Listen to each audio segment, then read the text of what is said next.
The Wilson family's white two-story house stood quietly in the lush suburban neighborhood of Boston. November morning had arrived with fallen leaves accumulating in the front yard, signaling the end of autumn and the coming of winter. Deborah stood by the window, resting both hands on her heavily pregnant belly as she took slow, deep breaths. For her, this pregnancy was a miracle. After 7 years of fertility treatments, after numerous failures and moments of despair, this baby was conceived just when she had nearly given up hope. Every morning, Deborah offered prayers of gratitude for this precious life. "Mom, look at my science project." Lily's cheerful voice echoed from the living room. Deborah slowly descended the stairs and gazed at the solar system model her 8-year-old daughter proudly displayed. The project, with its accurate planetary placement and proportional sizes, reflected Lily's delicate sensibility and intellectual curiosity. "It's wonderful, Lily. You've really paid attention to every detail." Deborah smiled gently, stroking her daughter's brown curls. Lily looked pleased that her mother had praised her work. She excelled in school, with teachers recognizing her particular talents in science and art. She had a vivid imagination and occasionally surprised people with her mature behavior. "Are you going to show it to Dad? Will he be home late?" At Lily's question, Deborah's expression clouded momentarily. Her husband, Michael, worked as a sales manager at a medical equipment manufacturer and had become increasingly busy lately. He traveled frequently, spending less and less time at home. "Dad said he has an important meeting with clients, so he'll be late today. But you can definitely show him tomorrow morning." Deborah spoke gently to her daughter, though small worries swirled inside her. Michael had been noticeably tired lately, with family conversations becoming less frequent. He seemed genuinely happy about the birth of their second child, but there was something unsettled about him that concerned her. Deborah herself had worked for years as a library curator, but had taken leave on her doctor's orders after entering the late stages of pregnancy. Being forced to rest at home was difficult for her active nature, but safely delivering the baby was her top priority. In the afternoon, Deborah prepared a light dinner for Lily while reviewing her pre-birth checklist. 1 week until her due date. The hospital bag was almost ready and the newborn clothes were washed and folded. They had already decided on the name Thomas, after Michael's father. The sound of the front door opening was followed by the patter of Lily's feet rushing to greet someone. It seemed Michael had unexpectedly returned home early. "Dad, look at my solar system." Lily's excited voice was followed by Michael's tired laugh. "That's amazing, Lily, you really have talent." Deborah emerged from the kitchen to welcome her husband. Michael's face showed signs of fatigue. His tie was loosened and his shirt collar was wrinkled. He approached his wife, smiling at her large belly, and gave her a light kiss. The meeting ended earlier than expected. "How are you feeling?" "I'm fine. My back hurts a little, but the doctor says that's normal." That night after Lily had gone to bed, the couple relaxed in the living room watching television. Michael put his arm around Deborah's shoulder and buried his face in her hair. "Deborah, I'm truly happy I met you." Deborah was slightly surprised by this sudden sentimental remark. Michael then began discussing plans for after the birth. His parents lived far away and would have difficulty visiting right after the delivery, and Deborah's parents couldn't travel long distances due to health reasons. They concluded that their friend Carol would be their most reliable support. Late that night, Deborah suddenly woke to intense pain. Labor had begun a full week before her due date. Michael was scheduled to leave for a 2-day business trip the next morning but quickly began preparing. "I'll call Carol," Deborah said, fighting through the pain. "You should go on your trip, this might take a while." Michael looked hesitant but eventually agreed to Deborah's suggestion. Carol arrived promptly and would take Deborah to the hospital. Before leaving, Lily, with half-sleepy eyes, said in a small voice, "Mom, Dad, please come back soon with the baby." By the time they reached the hospital, the contractions were coming closer together. The delivery seemed to be progressing faster than expected. Carol contacted the hospital and informed Michael of the situation. After intense pain and a long labor, Deborah gave birth to a healthy boy, Thomas Wilson. The tiny life breathed quietly in her exhausted arms. A day after giving birth, Deborah lay quietly in her hospital bed. Postpartum fatigue and pain still lingered throughout her body, but the presence of little Thomas sleeping in the bassinet beside her provided comfort. Morning light streamed through the window, announcing the start of a new day. The door was knocked on and Michael entered with a bouquet of flowers. He had returned immediately from his business trip after receiving news of the birth and rushed to his wife and son. "Deborah, you did so well. He's perfect." Michael gently picked up Thomas and gazed at him in admiration. However, Deborah sensed something odd about Michael's behavior. He seemed happy about his son, but he appeared restless, occasionally glancing toward the hallway. "Is something bothering you?" When Deborah asked, Michael hastily shook his head. "No, nothing. I'm just waiting for a call from the office. They're still contacting me despite the situation. I'm sorry." His explanation was reasonable, but Deborah's intuition told her otherwise. Their conversation was interrupted by a nurse entering the room. She wore a name tag that read Rachel, and began checking on Deborah's condition with a bright smile.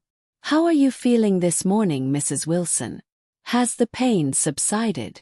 Rachel checked Deborah's blood pressure, giving Michael a friendly smile. Michael merely nodded briefly to her before quickly averting his eyes. "It's a little better, thank you," Deborah replied. Rachel checked the 4 and handed Deborah a pill. "This is a painkiller prescribed by the doctor. Please take it with water." After Deborah took the medication, Rachel nodded with satisfaction, made some notes and left the room. Michael followed, saying he needed to make a work call alone. Deborah was suddenly overcome with intense drowsiness. The painkiller seemed too strong. She tried to resist, but her eyelids grew heavy and soon she fell into a deep sleep. When she awoke, a different nurse was in the room holding Thomas. "Oh, you're awake. The baby was hungry, so I've been holding him." Deborah looked at the clock. It was past noon. She had slept for 4 hours. A normal painkiller shouldn't have made her sleep so long. "The medication seems to have had a strong effect on me," Deborah said, her head still foggy. "Yes, Rachel noted that in your chart.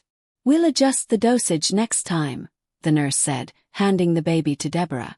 That afternoon, Deborah felt another change in her condition.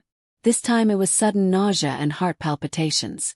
She pressed the nurse call button and Rachel appeared immediately. "What's wrong?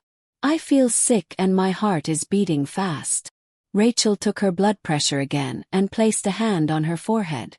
"You might have a slight fever. Temporary fevers after childbirth aren't uncommon. I'll adjust the medication in your 4." She changed the 4 bag and made another note about Deborah's condition. As Rachel left the room, Deborah saw her take out a mobile phone and send a message to someone. In the evening, Carol brought Lily to visit. Lily's eyes sparkled when she first saw her little brother. "Mom, Thomas is so tiny." Deborah gently embraced her daughter and kissed her hair. "Yes, he is, but he'll grow bigger and bigger. I hope he becomes as smart as you." Carol looked at Deborah with concern. "You look pale. Are you all right?" Deborah told her about the changes in her condition and how the medication seemed too strong. Carol frowned. "That's strange. Shouldn't you talk to your doctor about it?" Just then Rachel entered the room again. She showed an overly friendly attitude toward Lily. "Oh, you must be Lily. I've heard so much about you from your mother. What a smart girl you are." Deborah was confused. She had never mentioned Lily to Rachel. Lily herself clearly felt uncomfortable and moved closer to her mother. "I don't know this nurse," Lily whispered to Deborah. Rachel, seeming not to notice, said, "It's medication time," and offered another pill. Deborah eyed the pill suspiciously but didn't want to cause a scene in front of Carol and Lily. She took the pill and waited for Rachel to leave. "Carol, don't you think there's something strange about that nurse?" Carol agreed. Yes, it was unnatural that she knew Lily's name. Lily left the room briefly, saying she wanted to get some water. When she returned, her expression was dark, as if she wanted to say something. When Carol excused herself to buy some food from the cafeteria, leaving Deborah and Lily alone, Lily approached her mother's bed and said in a low voice, "Mom, I've seen that nurse before with Dad." Deborah's heart jumped.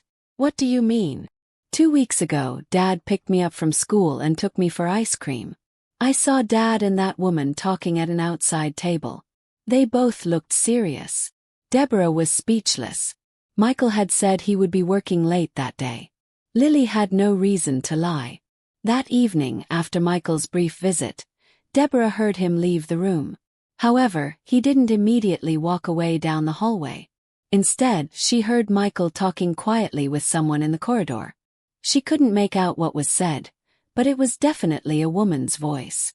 That night, Deborah couldn't sleep. Anxiety and doubt occupied her mind. The next morning, Deborah gazed at the sunlight streaming through the window, nursing her restless thoughts. She had awakened several times during the night and hadn't slept well. In the bassinet next to her, Thomas breathed peacefully. Feeling the fragility and preciousness of this small life, Deborah reflected on what Lily had told her yesterday. "I saw Dad with that nurse."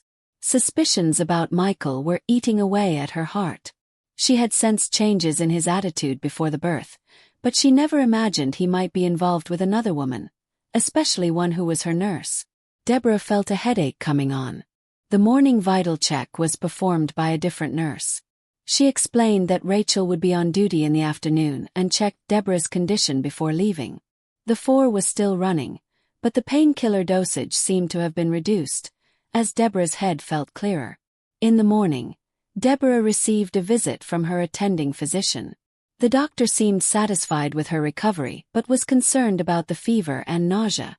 "Let's do another blood test just to be safe." After the doctor left, Deborah picked up her mobile phone and hesitantly called Michael. He answered after the 3rd ring.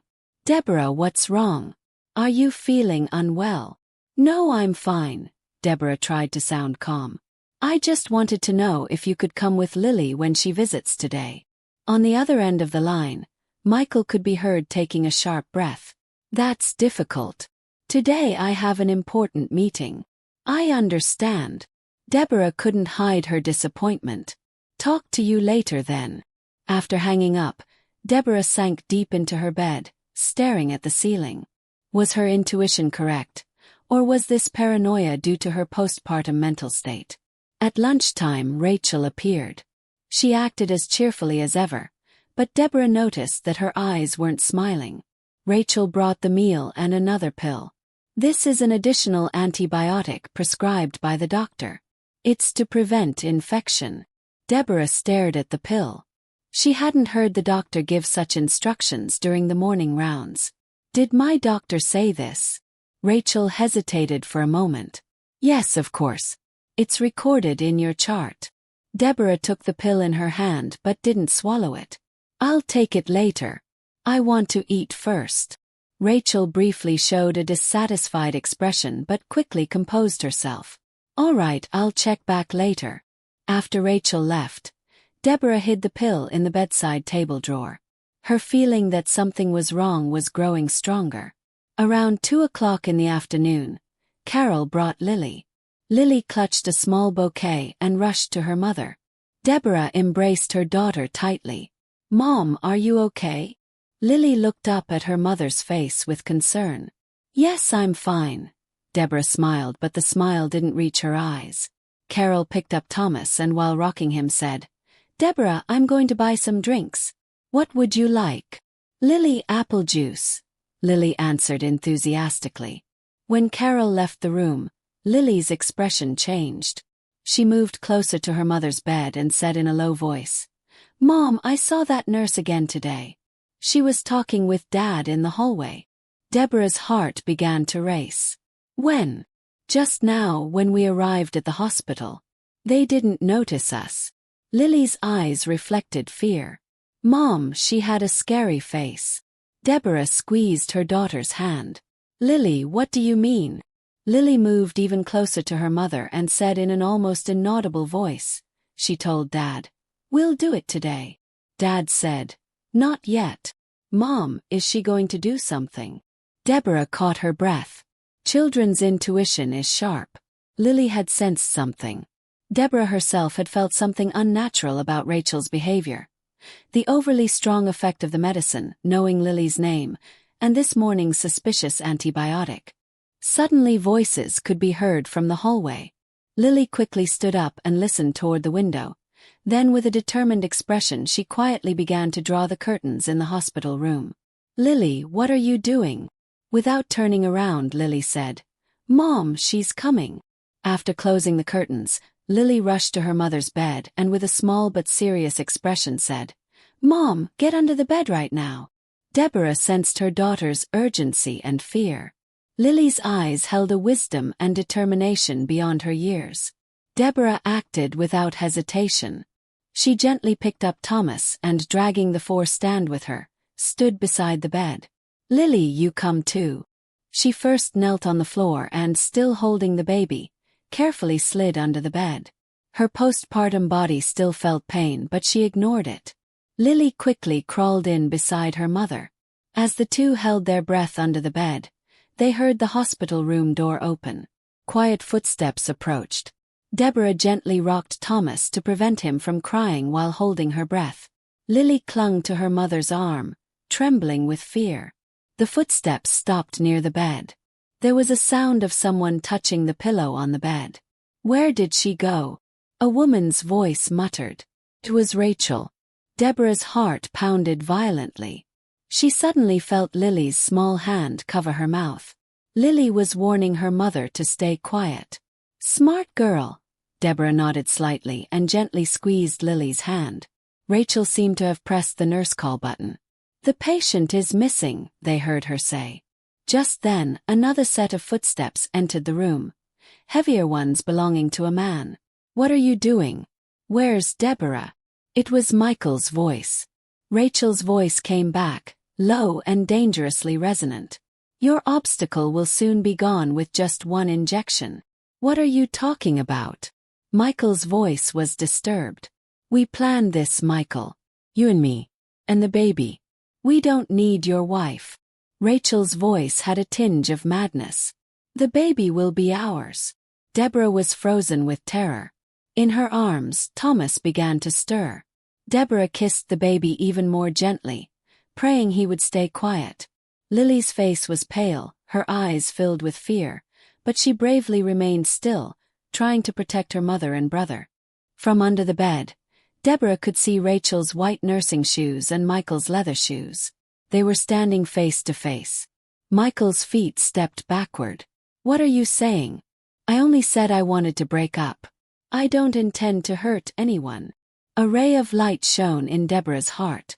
While Michael had certainly been having an affair with Rachel, he didn't seem to be participating in this crazed plan. However, that hardly changed the current situation. Rachel had a syringe with a lethal dose of drugs and she was looking for Deborah. "You promised. You said we would be together." Rachel's voice trembled with anger. Deborah looked at Lily's face. Along with fear, there was determination in her daughter's eyes. Lily gently pointed to her mother's arm, showing the watch-like nurse call button attached to it. Deborah understood and nodded slightly. It was a race against time. From their limited view under the bed, they could see Rachel's and Michael's feet still facing each other. "You promised me a future together." Rachel's voice was growing louder. "If she were gone, we could be a perfect family." "Are you crazy?" Michael's voice shook with anger. "I only said I wanted to end our affair. I never talked about hurting Deborah or Lily or the baby." Under the bed, Deborah stiffened at hearing her name. Beside her, Lily silently wept. Deborah gently embraced her daughter, trying to encourage her. Thomas remained with his eyes closed, barely breathing. "Break up. Break up with me." Rachel's voice turned cold and sharp. "Didn't you tell me things weren't going well with your wife? That you didn't want a second child?" "I did say that, but it was from pre-birth anxiety. The moment I saw Thomas, my thinking changed." Michael's voice had regained its composure. "Rachel, calm down. Nothing irreversible has happened yet. Put down that syringe and let's talk." Deborah had complex feelings about her husband's words. She couldn't forgive his infidelity, but at least now he was trying to protect his family. Rachel's foot stepped forward. It's too late, Michael. I've planned everything. Deborah's illness, the overdose of medication, it's all my doing. I've prepared it so no one will question if she dies from complications. Michael could be heard gasping. Are you sane? Love sometimes drives people mad. Rachel's voice had regained a strange calmness. If you love me, you should understand. This is for our future. Deborah felt the blood in her body freezing. Rachel was completely insane, and she was desperately thinking of a way to escape this situation. She had pressed the nurse call button, but how long would it take for hospital staff to arrive? Rachel, you're sick. You need help. Michael's feet stepped backward.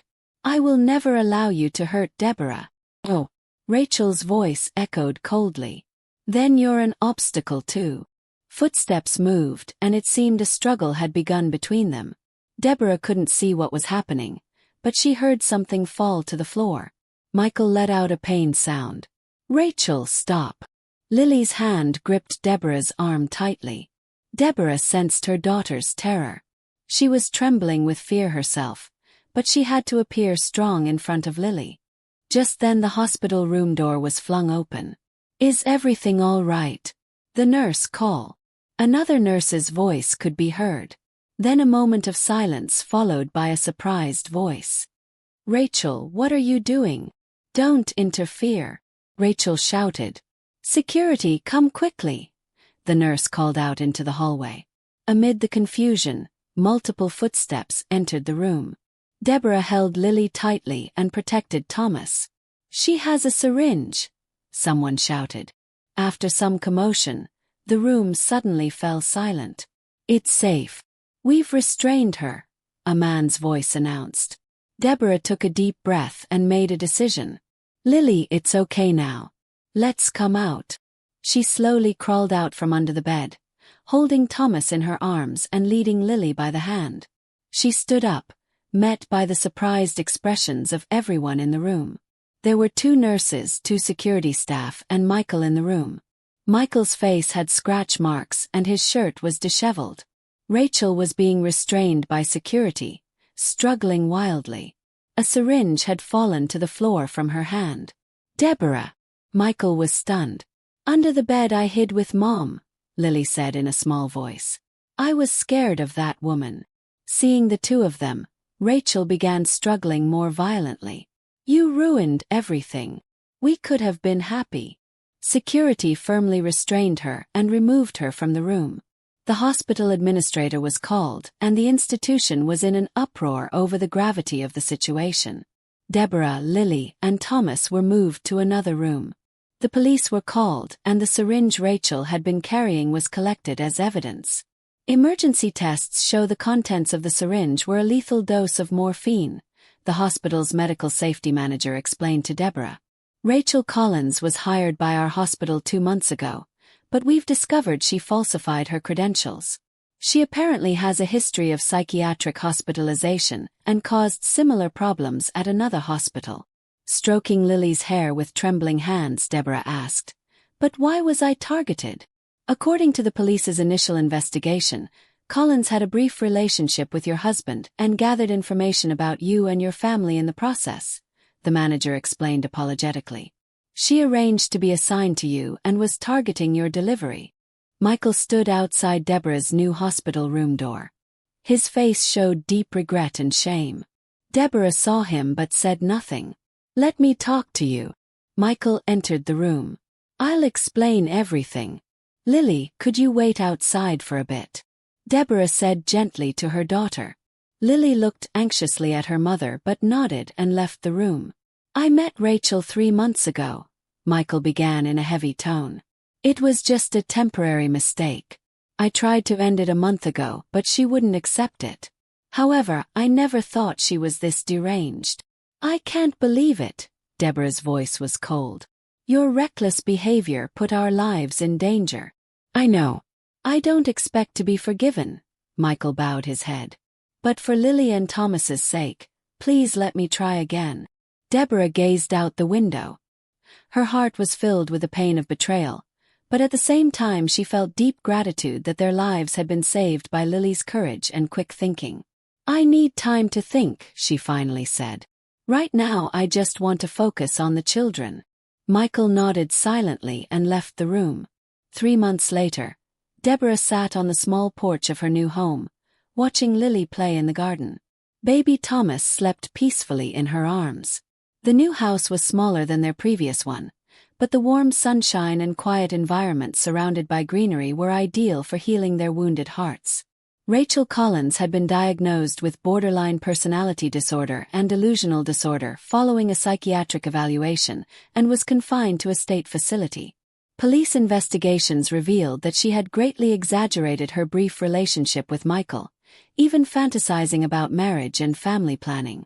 More surprisingly, she had caused similar problems at hospitals where she had previously worked but had concealed her record through credential falsification.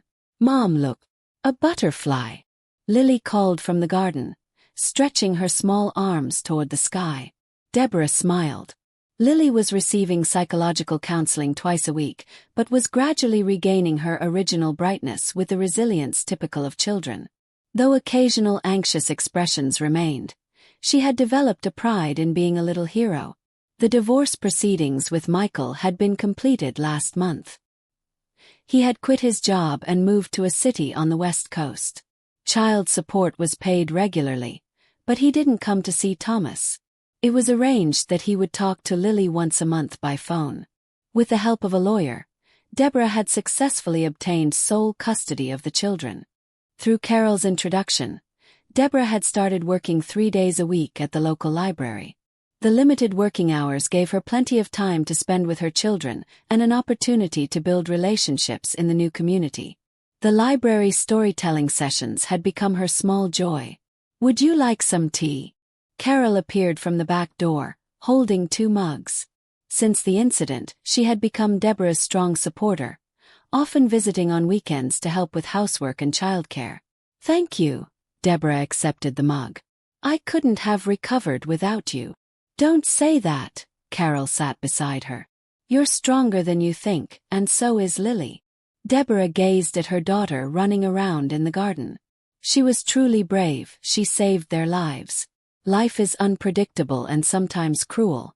Deborah thought about the true meaning of family while contemplating this. It's not just about blood ties, but about bonds where people protect and trust each other. Through their great ordeal, a stronger bond had formed between her, Lily, and Thomas than before. "Mom!" Lily came running up. "Is Thomas awake? Can I hold him?" Deborah smiled and handed the small baby to her daughter. Lily carefully held her brother and gently kissed his forehead. "I'll always protect you," Lily whispered to her brother. As Deborah watched her 2 children, she felt hopeful about their future journey together, despite the uncertainties of the road ahead.